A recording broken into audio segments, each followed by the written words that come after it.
کہ وہ یکایک تیسرے آسمان تک اٹھا لیا گیا. نہ مجھے یہ معلوم کہ بدن سمیت، نہ یہ معلوم کہ بغیر بدن کے. یہ خدا کو معلوم، اور میں یہ بھی جانتا ہوں کہ اس شخص نے بدن سمیت یا بغیر بدن کے، یہ مجھے معلوم نہیں، خدا کو معلوم ہے. یکایک فردوس میں پہنچ کر ایسی باتیں سنی جو کہنے کی نہیں، اور جن کا کہنا آدمی کو روا نہیں. وہ فردوس میں کیوں گیا؟ نئے یروشلم میں کیوں نہیں؟ وہ یہ تحریر کرنے سے 14 برس پہلے گیا. اس وقت وہ نئے یروشلم میں داخل ہونے کا اہل نہیں تھا. ہو سکتا ہے کہ آپ سوچیں کہ وہ ایک اچھا ایماندار تھا یا پہلے درجے کے ایمان کا حامل مسیحی تھا، اس لیے وہ فردوس میں گیا. کیا ٹھیک ہے؟ آسمان کی بادشاہی میں جہاں ہم ہمیشہ کے لیے رہیں گے، پولس رسول تیسرے آسمان پر اٹھا لیا گیا تھا، اور بادشاہیوں میں سے وہ فردوس میں گیا. وہ فردوس میں اٹھا لیا گیا تھا، اور اگرچہ فردوس آسمان کی کمتر جگہ ہے، اس نے کہا کہ اس نے ایسی باتیں سنی جو کہنے کی نہیں، اور جن کا کہنا آدمی کو روا نہیں. تو اگر وہ اس صورتحال کو بیان کرتا یا جو کچھ اس نے دیکھا بتاتا تو کوئی بھی اس کو نہ سمجھتا. یقیناً اسے مزید کئی تکالیف کا سامنا کرنا پڑتا. مقدس اسطفنس نے کہا کہ جب اس کی روحانی آنکھیں کھولیں تو آسمان کھلا ہوا تھا، لیکن اس کے چوگرد لوگوں نے اسے سنسار کر کے مار ڈالا. مزید یہ کہ آج کل جب کوئی خدا کی قدرت کے ظہور کا بیان سنتا ہے تو موجودہ نسل اسے تکلیف دیتی ہے. میں نے سنا کہ پاسٹر بینی ہین کو فریبی کہہ کر اس کی مخالفت کی گئی، اور اسے بہت سے لوگوں نے تکالیف پہنچائیں. بلی گراہم کا کیا حال ہوا؟ جب وہ نیو یارک میں کروسیڈ سے خطاب کر رہا تھا تو کچھ لوگوں نے یہ کہہ کر لوگوں کو وہاں آنے سے روکا کہ وہ فریبی ہے. بہت سے لوگ خدا کی ہستی کا انکار کرتے ہیں. وہ علم در علم رکھتے ہیں، اور انہوں نے سائنس اور ٹیکنالوجی میں بہت ترقی کر لی ہے، لیکن وہ ایسی گناہ اور بدی سے بھری دنیا میں رہتے ہیں. تو پھر وہ باتیں کہنا آسان نہیں جو پولس رسول نے کہی تھی. لیکن چونکہ یہ آخری ایام ہیں تو حالانکہ وہ یہ کہتے ہیں کہ خدا پر ایمان رکھتے ہیں تو بھی پوری طرح نہیں سمجھتے کہ خدا کون ہے، اور وہ یہ بھی یقین رکھتے ہیں کہ اگرچہ وہ بہت سے گناہ کر لیں مگر وہ نجات پائیں گے. خدا نے مجھے مکاشفہ عطا کیا کہ میں آسمان اور جہنم کے بارے کتابیں شائع کروں. خدا نے چاہا کہ وہ اس پیغام کو سننے یا ان کتابوں کو پڑھنے کے بعد توبہ کریں اور واپس آئیں اور ایماندارانہ زندگی گزاریں. اگر وہ حقیقتاً خدا کے متلاشی ہیں تو وہ ایسا ضرور کریں گے. میں اس وقت کو کبھی نہیں بھولوں گا جب میں نے آسمان کے بارے مکاشفہ پایا. میں بہت زیادہ چھوا گیا تھا. میرا خیال ہے کہ میں نے آپ کو یہ کہانی سنائی تھی. 1984 میں نے ایک مشہور صوبے کے ایک گھر کے اندر مکاشفہ پایا. یہ سینئر ڈیکنس وین کے انکل کا گھر تھا. وہاں ایک چھوٹا بالا خانہ تھا اور میں نے اس بالا خانے میں مکاشفہ حاصل کیا. یہ بہت گرم موسم تھا. میرے خیال میں یہ جون کا موسم تھا جب مجھے مکاشفہ ملا. بالا خانہ بہت گندا تھا اور چونکہ وہ کسان تھے، بالا خانہ بہت سے زرعی آلات جیسی چیزوں سے بھرا ہوا تھا.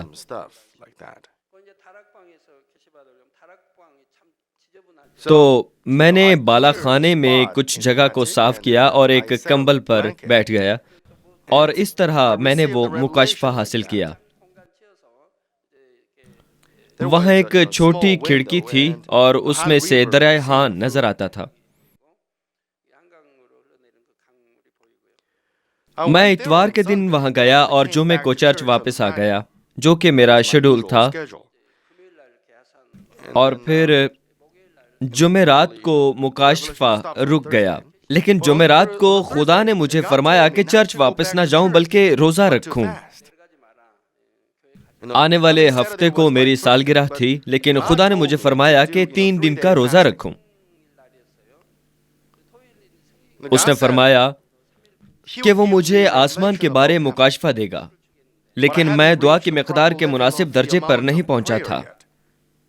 اگر میں اپنے جنم دن پر روزے کے ساتھ دعا کروں تو یہ مقدار پوری ہو جائے گی۔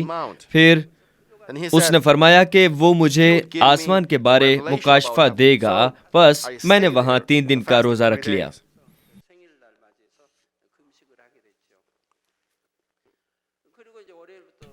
پھر سوموار سے شروع کر کے خدا نے مجھے آسمان کے بارے مکاشفہ دینا شروع کیا اور میں بے حد خوشی میں تھا۔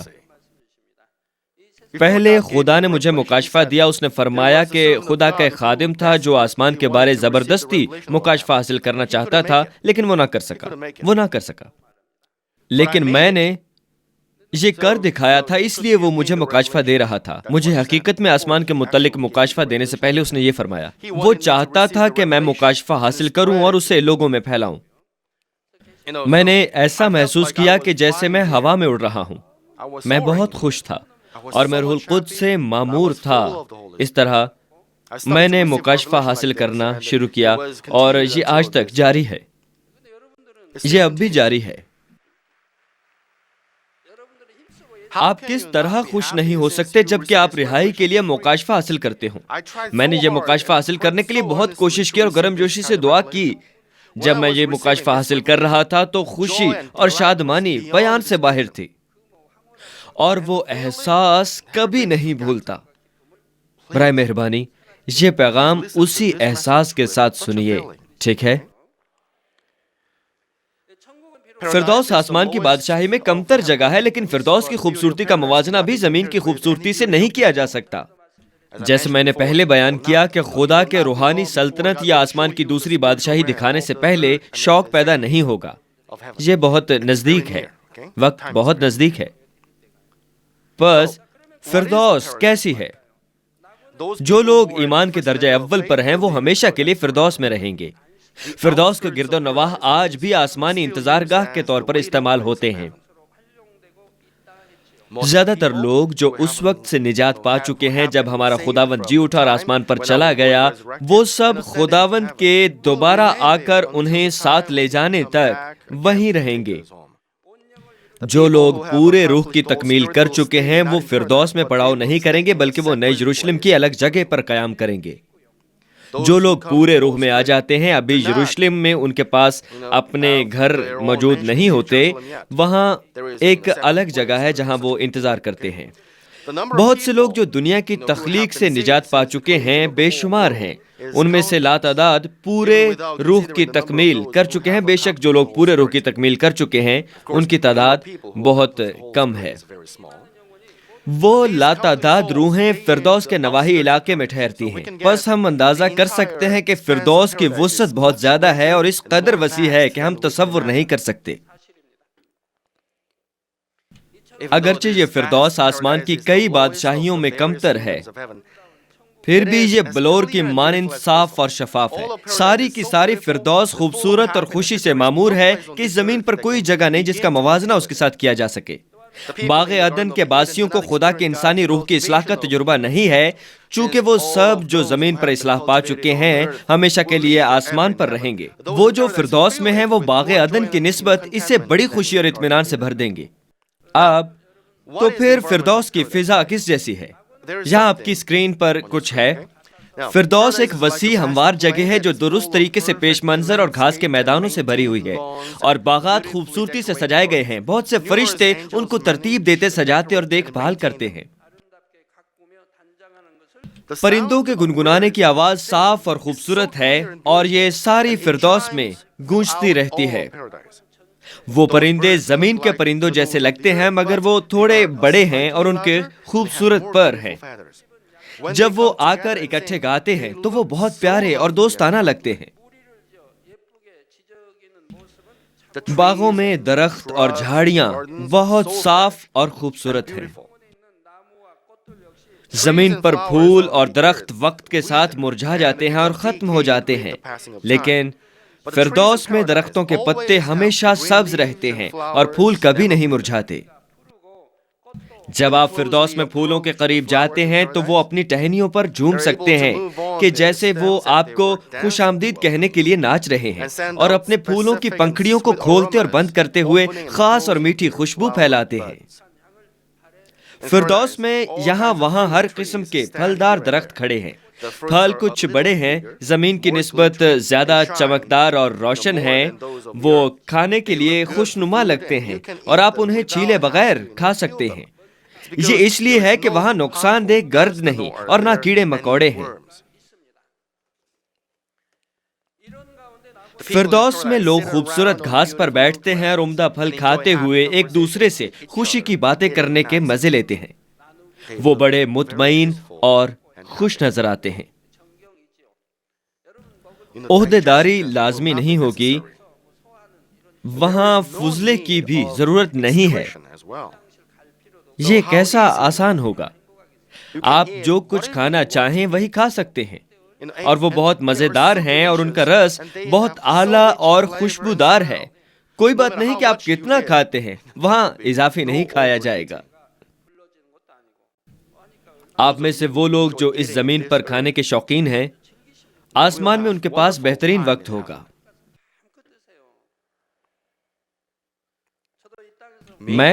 میں زیادہ کھانے کا شوقین نہیں ہوں۔ دراصل جب میں ایک بچہ تھا میں بہت زیادہ کھاتا تھا۔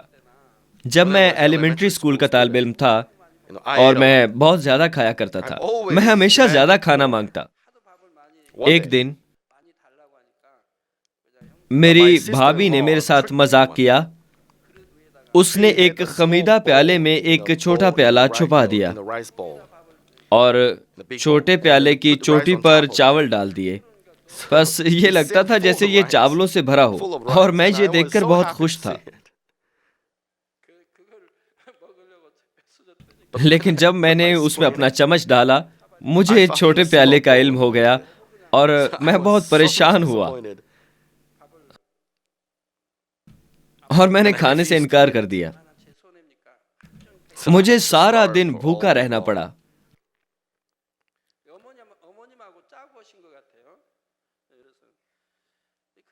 میں اس طرح کھانے کا عادی ہوا کرتا تھا، لیکن جب سے میں خدا سے ملا ہوں، بہت سی دوسری چیزیں ہیں جو مجھے خوشی دیتی ہیں۔ اب میں کھانے کے مزے نہیں لیتا۔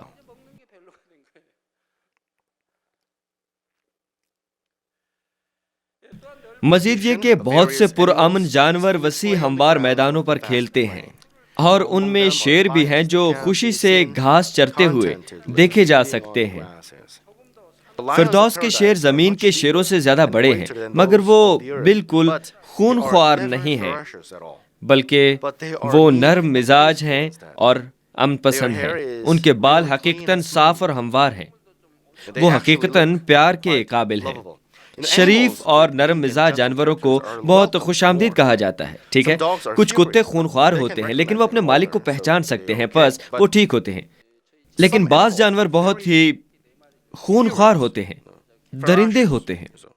ان کو کون پسند کرے گا؟ میں نے آپ کو بتایا تھا کہ یہ بلی کے 4 بچے ہیں، اور میں ان میں سے 2 کو گتسمنی دعائیہ جگہ پر لے جاؤں گا۔ میں ان میں سے 2 کو لے گیا اور انہیں خوراک دینے کی کوشش کی، مگر وہ خون خوار تھے۔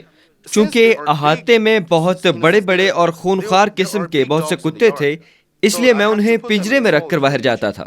جب میں انہیں باہر رکھنے جاتا تو کتے انہیں کچھ کرنے کے لیے دوڑتے، مگر بلی کے بچے بھی بہت خوفناک تھے۔ انہوں نے اپنے تیز دانت اور پنجے دکھائے۔ اس وقت بھی جب میں نے ان کو خوراک دینے کی کوشش کی، انہوں نے مجھے کاٹنے کی کوشش کی۔ میں نے ان کو خوراک دینے کے لیے دستانے پہن لیے، ٹھیک ہے؟ وہ جنگلی بلی کے بچے تھے اور وہ اپنے فطری کردار کو نہیں چھپا سکتے تھے۔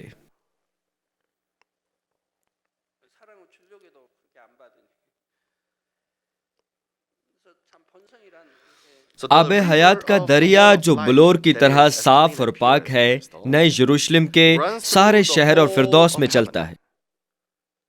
یہ مقدس شہر نئے یروشلم سے لے کر پوری فردوس میں بہتا ہے۔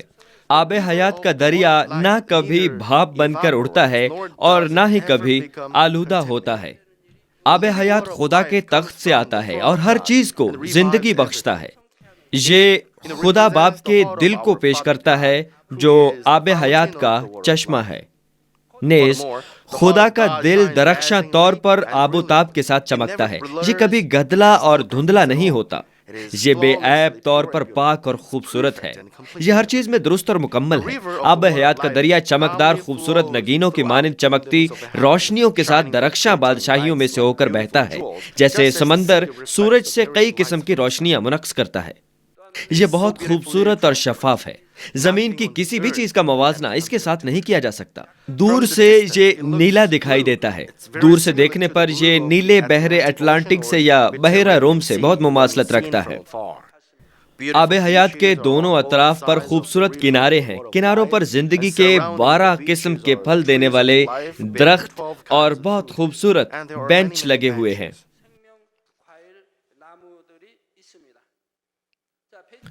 کیا میں نے آپ کو بتایا تھا کہ بینچ کس چیز کے بنے ہوئے ہیں؟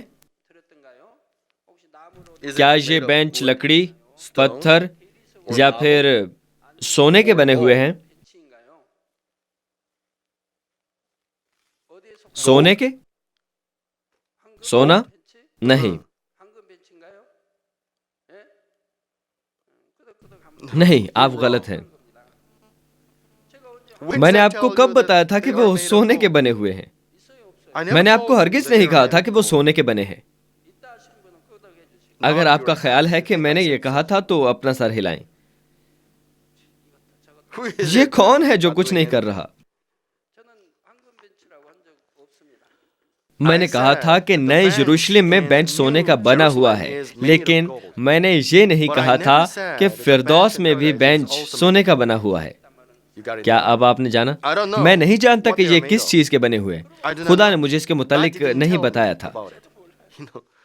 اس نے مجھے نہیں بتایا. میں خدا سے نہیں پوچھ سکتا کہ یہ کس چیز کے بنے ہیں. میں آپ کو نہیں بتا سکتا کہ یہ کس چیز کے بنے ہیں، لیکن نئے یروشلم میں یقیناً بینچ سونے کے بنے ہوئے ہیں.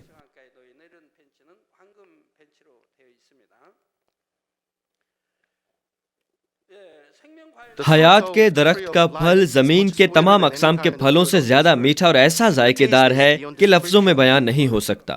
جب آپ پھل کھاتے ہیں تو یہ آپ کے منہ میں روئیں دار گولی کی طرح گھل جاتا ہے. اب فردوس کے لوگ کس طرح کے ہیں اور وہ کس قسم کی زندگی بسر کرتے ہیں؟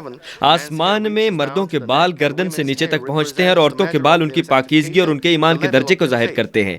نئے یروشلم میں عورتوں کے بال ریڑھ کی ہڈی کے آخر تک نیچے کو جاتے ہیں. بس وہ خواتین جو پورے روح میں داخل ہوں گی ان کو نئے یروشلم میں ریڑھ کی ہڈی کے سرے تک بال دیے جائیں گے، اور وہ عورتیں جو روح میں داخل ہوتی ہیں ان کے بال قدرے چھوٹے ہوں گے.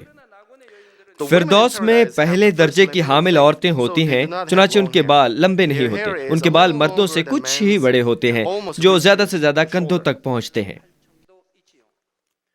فردوس میں لوگ کتانی کپڑے کے ایک ہی ٹکڑے کا سفید لباس پہنتے ہیں. ان کے بالوں میں کسی قسم کی زیبائش، سجاوٹ اور جگنو نہیں ہوتے، نہ ان کے پاس کوئی تاج ہوتا ہے.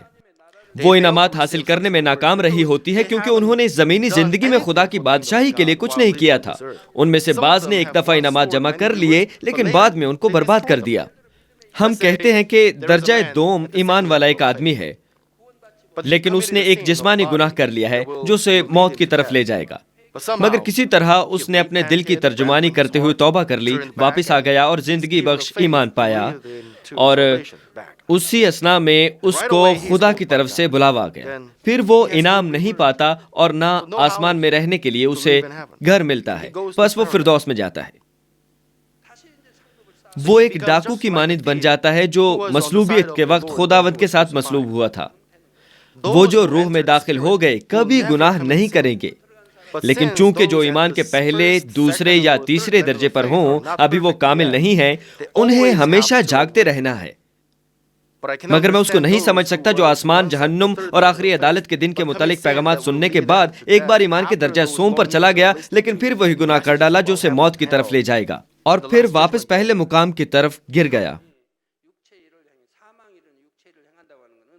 ایمان کے درجہ سوم پر پہنچنا یقیناً آسان نہیں ہے، لیکن وہ ان سب کا جواب ایک ہی بار کس طرح دے سکتے ہیں؟ کیا اس ایمان کا جواب دینے اور اجر پانے کی کوئی سمجھ آتی ہے جو انہوں نے جمع کیا ہے؟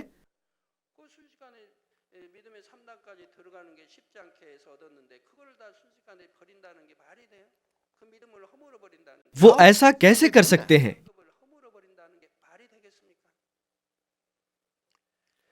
اس طرح فردوس میں لوگوں کے پاس انعام نہیں ہوتے، ان کے پاس ذاتی گھر، تاج، سجاوٹ نہیں ہوتی، اور نہ ہی ان کو منتظر فرشتے ملتے ہیں۔ آسمان پر لیکچرز کی سیریز کے 16ویں اجلاس میں آسمان کی زندہ فضا کے چھوٹے مضمون کے ساتھ میں پہلے آپ کو بتا چکا ہوں کہ وہاں ایک مشترکہ گھر ہے جہاں وہ آرام کر سکتے ہیں، اور وہ مشترکہ ہے اور وہ وہی خدمت کرتے اور رہتے ہیں۔ فردوس میں شخصی آرام کے لیے مشترکہ رہائش گاہ ہے۔ جب آپ آرام کرنا چاہتے ہیں تو آپ گھر کے اندر کمروں میں جا سکتے ہیں اور رتبے کے مطابق مقررہ وقت کے لیے آرام کر سکتے ہیں۔ یہ تصور نہ کیجیے کہ فردوس میں ایک عوامی گھر زمین کے ایک گھر کی طرح ہوگا۔ وہ بہت خوبصورت ہیں اور بہت اچھے سے سجائے گئے ہیں۔ عوامی گھر میں ہر کسی کے لیے ذاتی کمرے ہیں اور دوستانہ گفتگو کے لیے بڑے کمرے ہیں، لیکن فردوس میں ذاتی طور پر کسی کو کمرے نہیں دیے جاتے اور وہ ذاتی ملکیت نہیں ہوتی، بس انہیں اپنی مرضی سے کمروں کو سجانے یا اپنی مرضی سے جب تک چاہیں قبضے میں رکھنے کی اجازت ہرگز نہیں ہوتی۔ مقررہ وقت تک وہاں آرام کرنے کے بعد ان کو وہ کمرے خالی کرنے پڑتے ہیں تاکہ دوسروں کے لیے تیار کیے جا سکیں۔ دوسری طرف دوسرے کمروں میں داخل ہونے کے لیے ان کے خالی ہونے کا انتظار بھی کرنا پڑتا ہے، لیکن وہ ایک دوسرے کی خدمت کرتے اور سمجھتے ہیں کہ ایک دوسرے کو تکلیف نہیں دینی، بس وہ آرام کے لیے اپنی باری کا انتظار کرتے ہوئے کبھی بیزاری یا بوجھ محسوس نہیں کرتے۔ ہر چیز مقررہ منصوبے کے تحت چلتی ہے، بس انتظار کا وقت زیادہ لمبا نہیں ہوتا اور انتظار گاہ آرام دہ اور پرسکون ہوتی ہے۔ چنانچہ وہ گھر پر انتظار کرتے ہوئے خوشی اور شادمانی محسوس کرتے ہیں۔ فردوس کے اندر رہائش گاہوں میں نجی کمرے نہیں ہیں، مگر اس کے برعکس وہ مشترکہ اور عوامی عمارات میں رہتے ہیں۔ باغ عدن کے لوگوں اور فردوس کے رہائشیوں کا ایک جیسا حال ہے، اور باغ عدن کے رہائشی پوری طرح مختلف قسم کی خوشی محسوس کرتے ہیں۔ فردوس کے رہائشی خدا کو باپ کہہ کر پکار سکتے ہیں، کیونکہ وہ یسوع مسیح کو قبول کر چکے ہیں اور روح القدس حاصل کر چکے ہیں۔ وہ باغ عدن کے رہنے والوں کی نسبت زیادہ بڑی خوشی منا سکتے ہیں۔ خدا کے سچے فرزند بننا کیسا قیمتی اور قابل قدر ہے، جنہوں نے تمام چیزوں کا تجربہ کیا اور ایمان کے ساتھ ایک مذہبی زندگی گزاری۔ اگر وہ فردوس کی عوامی رہائش گاہ میں بھی رہیں، وہ سچائی میں خوشی اور دل جمی سے معمور ہوتے ہیں، کیونکہ وہاں بالکل بدی نہیں ہوتی اور آسمان میں ہر کوئی دوسرے کی بہتری چاہتا ہے۔ وہ کبھی دوسروں کی مشکل یا تکلیف کا سبب نہیں بنتے، بلکہ وہ ایک دوسرے کی خدمت اور ایک دوسرے سے محبت کرتے ہیں۔ بس وہ کس قدر خوش اور شادمان ہیں۔ ان کو اس کے متعلق پریشان نہیں ہونا پڑتا کہ کیا کھائیں گے، کیا پہنیں گے اور کہاں سوئیں گے اور کیسے رہیں گے۔ وہاں آنسوؤں، افسوس، بیماریاں اور تکالیف بالکل نہیں ہے۔ وہاں موت بھی نہیں ہے، وہ صرف خوشی ہی محسوس کرتے ہیں۔ میں نے آپ کو بتایا تھا کہ ایک بار اپنے دل میں آسمان کی تکمیل کرنے کے بعد آپ ہر وقت خوش رہیں گے، روح میں آئیں گے اور دیکھیں گے کہ یہ کیسی خوشی ہے۔ اگر آپ پوری روح میں آ جائیں تو آپ بہت زیادہ خوش ہوں گے۔ وہ اس لیے کہ آپ اپنے دل میں کوئی تنازعہ نہیں رکھتے، آپ اپنے اندر نفرت نہیں رکھتے، آپ کسی سے تکرار نہیں کرتے، آپ کسی سے غصہ نہیں کرتے، آپ دکھی نہیں ہوتے، آپ کوئی بھی برے احساسات نہیں رکھتے۔ آپ کتنے خوش ہوں گے۔ آپ کا سب کچھ محبت ہے۔ آپ آسمان اور نئے یروشلم کے امیدوار ہیں۔ آپ جو کچھ بھی دیکھتے یا سنتے ہیں وہ آپ کو خوشی دیتا ہے۔ آپ مذاق نہیں کریں گے، بلکہ صرف سچ بولیں گے۔ آپ صرف اچھے اور شریفانہ الفاظ بولیں گے، وہ الفاظ بولیں گے جو دوسروں کو امید اور اطمینان اور ایمان اور زندگی دیں گے۔ تمام لوگ جو آسمان کی بادشاہی میں داخل ہو چکے ہیں اپنی روح اور اجر کے مطابق آسمانی درجہ بندی حاصل کرتے ہیں۔ چنانچہ نئے یروشلم کے رہائشیوں کو بھی مختلف درجہ بندی ملتی ہے جو ضروری اور ٹھیک ٹھیک کر رہی ہے۔ دوسری بادشاہیوں یعنی آسمان کی تیسری، دوسری اور پہلی بادشاہیوں میں مختلف رتبوں کی بھی یہی درجہ بندی بالکل اسی طرح ہوتی ہے۔ تو کیا فردوس کے باسیوں کو بھی ایسے ہی درجات ملتے ہیں؟ ہاں، ہر شخص کو رتبہ ایک ہی طریقے سے دیا جاتا ہے اور ہر چیز ایک ہی ترتیب سے ہوتی ہے، لیکن فردوس میں رتبوں کا نظریہ آسمان کی بادشاہتوں سے کچھ مختلف ہے۔ کیوں؟ کیونکہ بنیادی طور پر وہاں بہت سے لوگ ہیں. اگر ان سب کو عہدے مل جائیں تو گنتی بھی اربوں خربوں میں چلی جائے گی. ہم ان تمام لوگوں کو کس طرح عہدے دے سکتے ہیں؟ اس لیے وہ مختلف قسم کے عہدے رکھتے ہیں. ان کو تفصیلاً مختلف عہدے نہیں دیے جاتے، بلکہ ان کی درجہ بندی 3 مختلف جماعتوں میں کی جاتی ہے. وہ اعلیٰ، متوسط اور کمتر جماعتیں ہیں. اعلیٰ جماعت کو پھر 3 حصوں میں تقسیم کیا جاتا ہے: اگلا گروپ، درمیان کا گروپ اور پچھلا گروپ. درمیانی جماعت کے لیے بھی ایسا ہی ہے. اگلے گروپ کی اگلی صف، وسطی صف اور پچھلی صف. اسی طرح فردوس کو رہائشیوں کے اعتبار سے 3 علاقوں میں تقسیم کیا جاتا ہے. پہلا علاقہ آسمان کی پہلی بادشاہی کے بالکل نزدیک ہے، دوسرا علاقہ ایک ثانوی علاقہ ہے اور تیسرا علاقہ فردوس کا نواحی علاقہ ہے. البتہ وہ 9 جماعتوں میں تقسیم ہوتے ہیں. جو لوگ فردوس کی اعلیٰ جماعت میں ہیں، جیسے کہ فردوس کے لیڈرز، درمیانی اور کمتر جماعتوں کے لوگوں کی دیکھ بھال کرتے ہیں. وہ لوگ جو فردوس میں لیڈرز ہیں دوسروں سے الگ لباس پہنتے ہیں اور بہت سی سہولیات کا مزہ لینے کے حقوق حاصل کرتے ہیں. آئیے میں آپ کو ان سہولیات کی ایک مثال دیتا ہوں جو وہ فردوس میں حاصل کرتے ہیں. جب تمام نجات یافتہ لوگ نئے یروشلم میں پرستش میں شریک ہوں گے جہاں ہمارا خدا باپ ہے، جب وہ پیغام سنائے گا تو نشریات ہر علاقے میں پہنچائی جائیں گی براہ راست.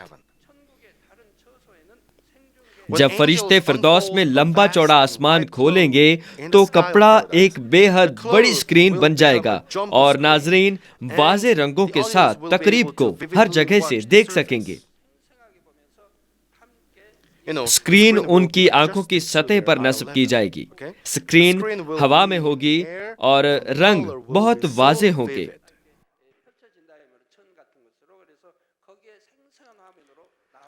جب فردوس کے رہائشی جمع ہوں گے اور پرستش کی تقریب میں شریک ہوں گے تو وہ اس کے گرد بے ترتیبی سے نہیں بیٹھیں گے بلکہ اعلیٰ، متوسط اور کمتر درجات کے مطابق بیٹھیں گے. سب سے پچھلی نشستوں پر بھی وہ واضح طور پر تقریب کو دیکھ سکیں گے کیونکہ وہاں آواز اور سماعت بہت اچھی ہوگی، لیکن اگلی نشستوں پر وہ زیادہ واضح طور پر واضح رنگوں کو دیکھ سکتے ہیں. جو لوگ فردوس میں اعلیٰ جماعت میں ہیں وہ عوامی اشیاء کو دوسروں سے کچھ زیادہ استعمال کرنے اور مزے لینے کے حقوق رکھیں گے.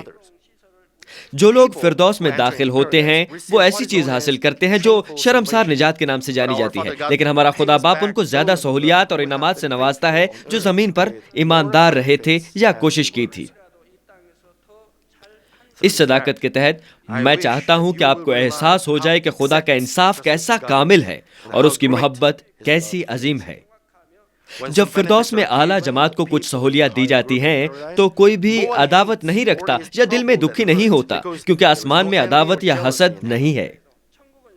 اس زمین پر رہنے کے دوران بھی اپنے ایمان کے درجے کے ساتھ انہوں نے حسد کیا ہوگا اور دوسروں کے بڑے فوائد حاصل کرنے سے تکلیف بھی محسوس کی ہوگی، لیکن وہ بطالتیں آسمان میں داخل ہونے کے بعد ان میں باقی نہیں رہتی. فردوس میں جب دوسرے لوگ کوئی فائدہ حاصل کریں گے تو باقی لوگ خوش ہوں گے.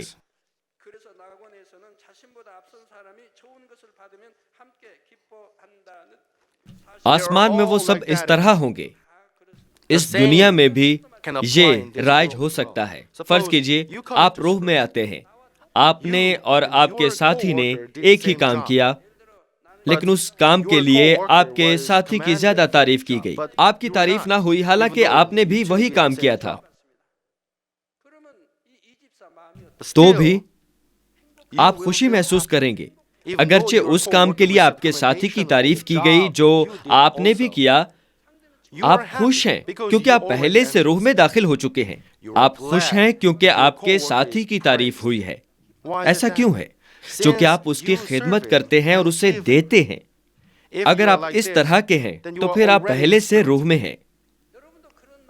اگر آپ اس کی خوشی سے بہت زیادہ معمور ہیں اور خوش ہوتے ہیں تو پھر آپ پورے روح میں ہیں. اگر آپ ان لوگوں کو تلاش کر سکیں جو پہلے سے روح میں یا پورے روح میں ہیں تو ان سے صرف پوچھیں کہ جو کچھ میں نے کہا وہ سچ ہے یا نہیں. ان میں بدی نہیں ہوتی اور وہ پاک ہوتے ہیں اور وہ پورے روح میں داخل ہوئے ہوتے ہیں اور بس وہ ایسا دل رکھ سکتے ہیں. وہ کس قدر خوش ہوں گے. دوسروں کی تعریف ہوتے ہوئے وہ خوش اور محظوظ ہوں گے. جب دوسرے کامیاب ہوتے ہیں تو وہ شادمان ہوں گے. اب آپ ایک نشست پر بیٹھے ہیں. اب ایک نیا چہرہ آتا ہے اور بیٹھنے کے لیے جگہ تلاش کرتا ہے. چونکہ اسے کوئی خالی نشست نہیں ملی، وہ جانے لگتا ہے. اب آپ پہلے سے روح میں داخل ہو چکے ہیں اور آپ نے اسے دیکھا، تو آپ کیا کریں گے؟ آپ اٹھیں گے اور اسے اپنی نشست پیش کریں گے. کیوں؟ وہ ایک نو آموز مسیحی نظر آتا ہے یا دوسرے چرچ سے ایک مہمان ہے. آپ معذرت خواہ ہوں گے کہ اس کو بیٹھنے کے لیے جگہ نہیں ملی. آپ پریشان ہیں کہ کہیں اسے سیٹ ملے گی یا نہیں، تو آپ بیٹھنے میں اس کی مدد کرنا چاہتے ہیں. آپ خدا کے کلام کا شوق رکھ کر اگلی نشستوں پر بیٹھنے کے لیے صبح جلدی آ جاتے ہیں، لیکن آپ اپنی نشست اسے دینا چاہتے ہیں. اب آپ کیسا محسوس کریں گے؟ آپ خوش ہوں گے. اگرچہ آپ اگلی نشست پر بیٹھنے کے لیے جلدی آئے، آپ خوشی محسوس کریں گے کیونکہ آپ کے اندر روح القدس بسا ہوا ہے. روح القدس آپ کو خوشی اور شادمانی محسوس کرائے گا. آپ پیچھے ایک نشست تلاش کر لیں گے یا آپ دوسرے عبادت خانے میں چلے جائیں گے، لیکن آپ خوشی محسوس کریں گے.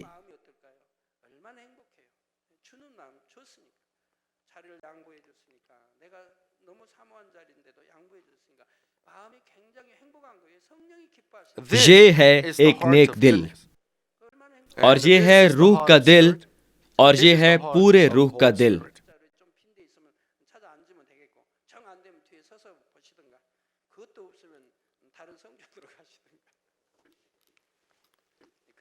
مسیح میں عزیز بہنوں اور بھائیوں، فردوس میں رہنمائی کرنے والے لوگ کم ہی نئے یروشلم کی تقریبات میں مدعو کیے جا سکتے ہیں. جب تک ان کو مدعو نہ کیا جائے وہ نئے یروشلم میں جانے کی ہمت نہیں کر سکتے، کیونکہ نئے یروشلم اور فردوس کی روشنی کے جلال میں بہت زیادہ فرق پایا جاتا ہے. اگر وہ وہاں جانے کی جرت کر بھی لیں تو وہ نئے یروشلم میں صرف مقررہ وقت تک اور فردوس کے اجازت نامے کے مطابق رک سکتے ہیں. ترتیب حسب ذیل ہے: تیسری بادشاہی کے لوگ اور پھر دوسری بادشاہی کے لوگ دوسرے نمبر پر، پھر تیسرے نمبر پر پہلی بادشاہی کے لوگ، اور آخر میں فردوس کے لوگ شرکت کے لیے پہلے داخل ہوں گے. وہ جس ترتیب سے نئے یروشلم میں داخل ہوں گے اسی ترتیب سے نشستوں پر بیٹھیں گے. بس فردوس کے باشندے سب سے آخری نشستوں پر بیٹھیں گے. فردوس والوں کے لیے صرف آسمانی ترتیب کے مطابق ہی وہاں جانا بہت فطری نہیں، بلکہ اس لیے بھی کہ فردوس نئے یروشلم سے حقیقتاً بہت زیادہ دوری پر واقع ہے.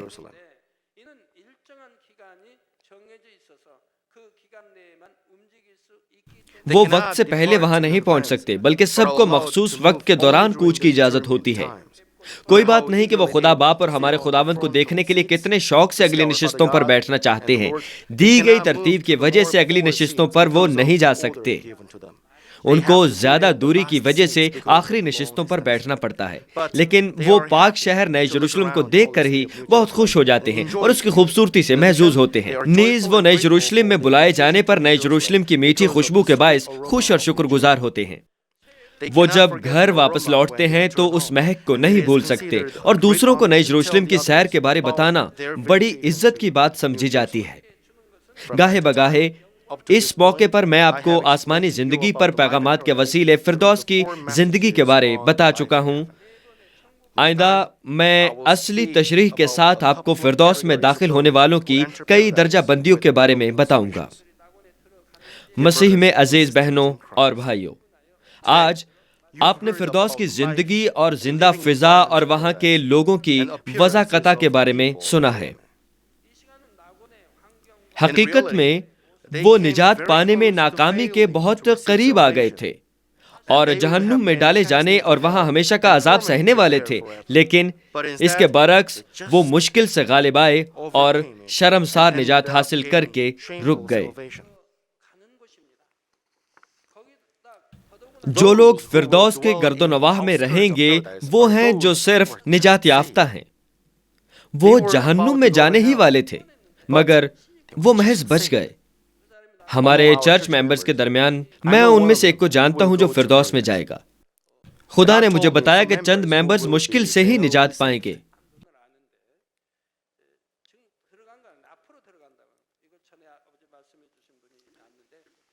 خدا نے فرمایا کہ اس کا ایمان نجات پانے کے لیے کافی نہیں ہے، لیکن چونکہ اس نے شروع میں اس چرچ کی بہت مدد کی، خدا نے فرمایا کہ وہ اسے بچا لے گا.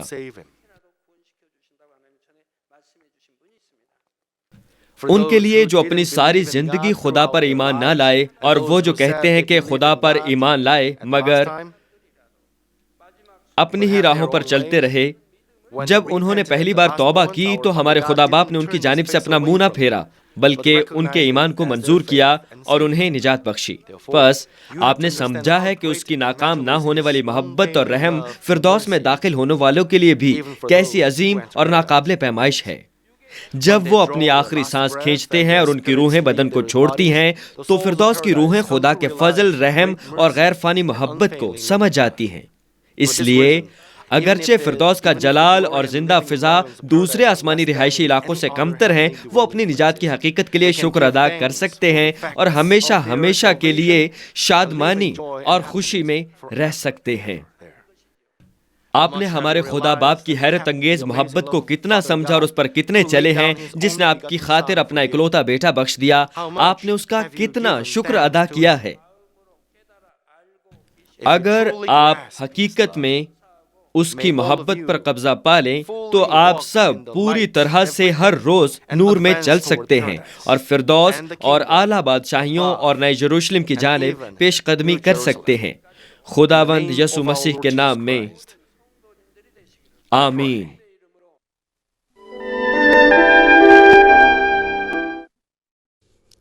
بیماروں کے لیے دعا۔ میں ان سب لوگوں کے لیے دعا کروں گا جو بیمار ہیں۔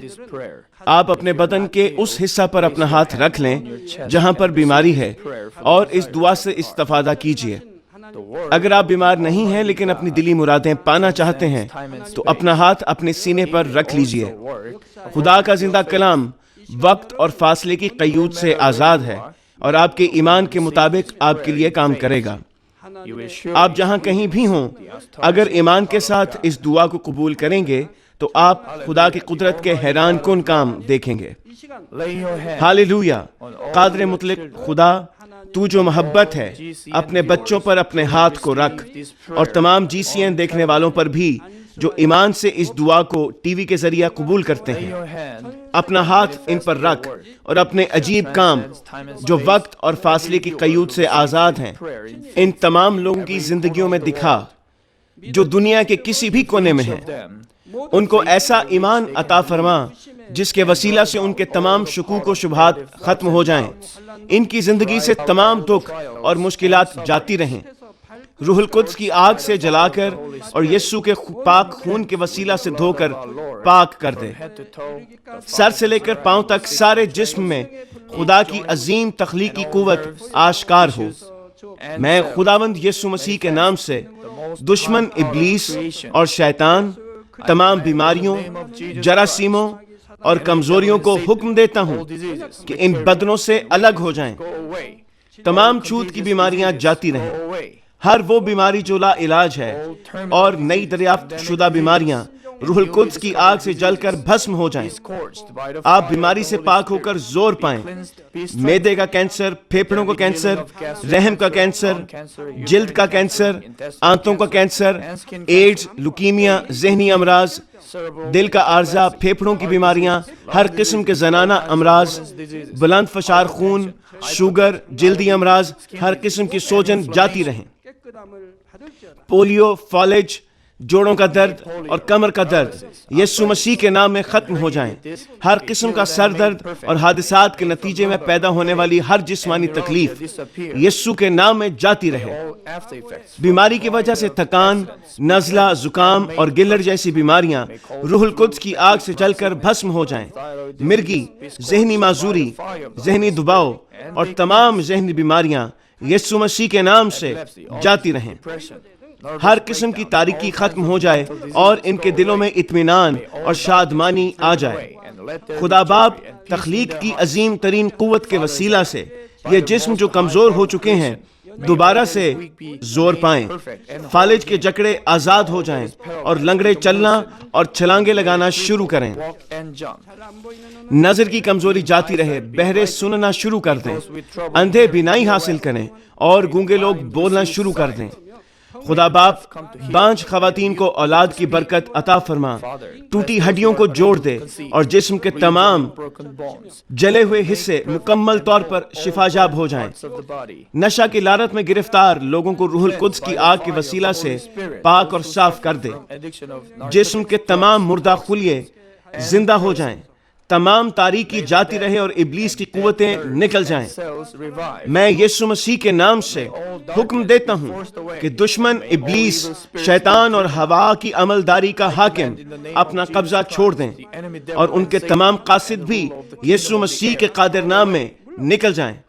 تاریکی کی ناپاک، دھوکہ دینے والی اور گمراہ کر دینے والی قوتیں یسوع کے نام میں دور ہو جائیں۔ بے ایمانی اور نا انصافی کی بدروہیں جاتی رہیں، تمام تاریکی جاتی رہے، تیرا نور چمکے۔ خدا باپ ان کی روحوں کو بھی ان کے جسم کے ساتھ مضبوط فرما، ان کو قوت دے کہ یہ تجھ کو پکار سکیں، ان کو قوت دے کہ یہ اپنے گناہوں کو ترک کر سکیں، ان کی جانیں اس دنیا میں راحت پائیں اور ان کی زندگیاں خوشحال ہوں۔ ان کی دعاؤں کو قبول فرما اور ان کی دلی مرادوں کو پورا فرما۔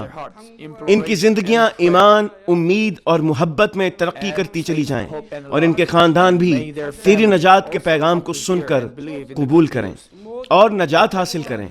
ان کے خاندانوں کو ہر قسم کے حادثات اور تباہیوں سے محفوظ رکھ اور ان کو برکت دے کہ وہ ایک خوشحال زندگی بسر کریں۔ اے خدا، اپنے فرزندوں کو گھروں اور کاروبار کی جگہ پر روح القدس کی آتشی باڑ میں محفوظ رکھنا اور تیری آنکھیں جو آگ کے شعلہ کی مانند ہیں ان کو دیکھتی رہیں۔ ان کا باہر جانا اور اندر آنا مبارک ہو۔ انہیں برکت دے تاکہ یہ لوگوں کو قرض دیں لیکن کسی سے کبھی قرض نہ لیں۔ انہیں حکمت اور عقل دے اور ان پر فضل کر کہ وہ روح القدس سے معمور ہو جائیں۔ خداوند اپنے خادموں کو وہ کام کرنے کی توفیق اور فضل عطا فرما جو تو نے انہیں سونپا ہے۔ ہر چرچ میں ایک انقلاب برپا کر دے۔ اپنے بچوں کی رہنمائی کر تاکہ وہ تجھے جلال دیں جو بھی کام وہ کریں۔ اپنے عجائب کا ظہور فرما تاکہ وہ اپنے لبوں سے تیری گواہی دیں کہ وہ تجھ سے ملے ہیں اور تو ان کی دعاؤں کو قبول کرتا ہے۔ خدا باپ، میں تیرا شکریہ ادا کرتا ہوں اور صرف تجھے ہی سارا جلال دیتا ہوں۔ میں خداوند یسوع مسیح کے نام میں یہ دعا کرتا ہوں، آمین۔